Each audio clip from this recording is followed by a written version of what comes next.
দল থেকে আমাদের কোনো খাবার দেয়নি, আমরা বাসা থেকে রান্না করে আমাদের বিবিরা দিয়েছে, আমরা সেটা রাস্তায় বসে খাচ্ছি। এবং আমাদের এমনকি আমরা যে গাড়িতে আসছি, গাড়ি ভাড়া আমাদের দল থেকে বহন করিনি, আমরা নিজের পকেট থেকে টাকা খরচ করে আমরা এখানে আসছি। আমরা তো আসলে সব বাসার থেকে খাবার আনছি, কারণ অন্যান্য দল সব উপর থেকে আসে। আর আমাদের এমন একটা সংগঠন জামাত ইসলাম করি, যেখানে নিজের পকেটে টাকা দিয়ে, নিজের মেহনতের টাকা দিয়ে আমাদের সংগঠন করতে হয়। আল্লাহ দিন প্রতিষ্ঠা করার জন্য আমরা খরচ করি।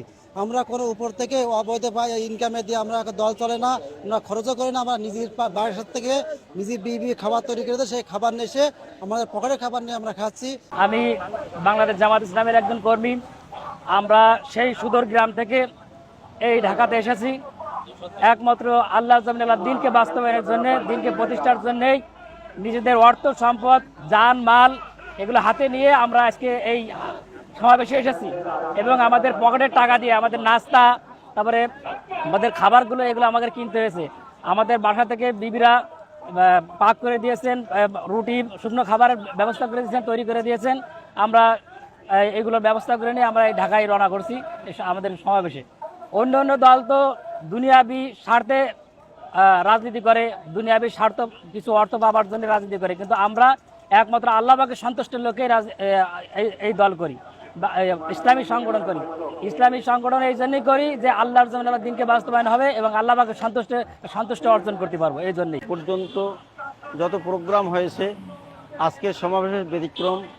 সারা দেশ থেকে নিজেদের উদ্যোগে, নিজেদের অর্থায়নে, নিজেদের পকেটের টাকা দিয়ে খাবার কিনে নিয়ে এসে যে যেখানে পারছে সেখানে বসে খেয়ে মাঠের দিকে ধারাবাহিকভাবে চলে যাচ্ছে।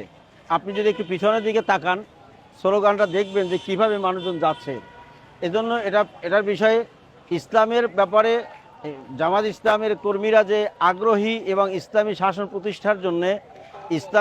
প্রতিষ্ঠার জন্য সংসদে কোরআন নিয়ে, কোরআনের আইন বাস্তবায়নের জন্য সংসদে যাওয়ার যে উদ্যোগ গ্রহণ করেছে, আজকের সমাবেশ তার সফল একটা আয়োজন।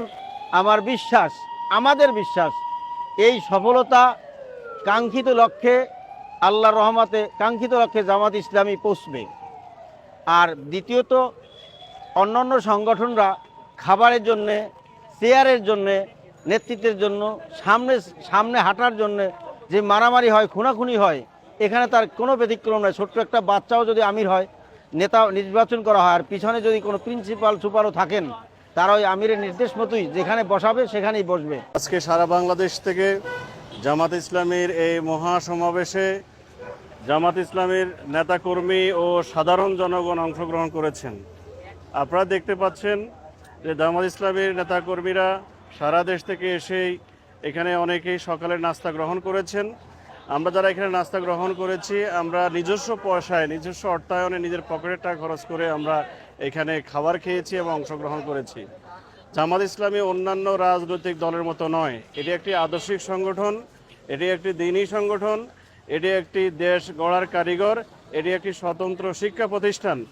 এই স্বতন্ত্র অনন্য সংগঠন যদি বাংলাদেশকে পরিচালনার সুযোগ পায়, আমরা মনে করি অতি অল্প সময়ের মধ্যে বাংলাদেশে আইনের শাসন প্রতিষ্ঠা হবে, ন্যায় ইনসাফ প্রতিষ্ঠা হবে, সুশিক্ষা প্রতিষ্ঠা হবে, বাংলাদেশ দরিদ্রমুক্ত হবে, দুর্নীতিমুক্ত হবে, দেশের আপামর জনতা শান্তিতে থাকতে পারবে এবং আমরা মনে করি বাংলাদেশ পৃথিবীর মানচিত্রে এক অনন্য রাষ্ট্র হিসাবে এবং পৃথিবীর বুকে রোল মডেল হিসাবে প্রতিষ্ঠা লাভ করতে সক্ষম হবে ইনশাআল্লাহ।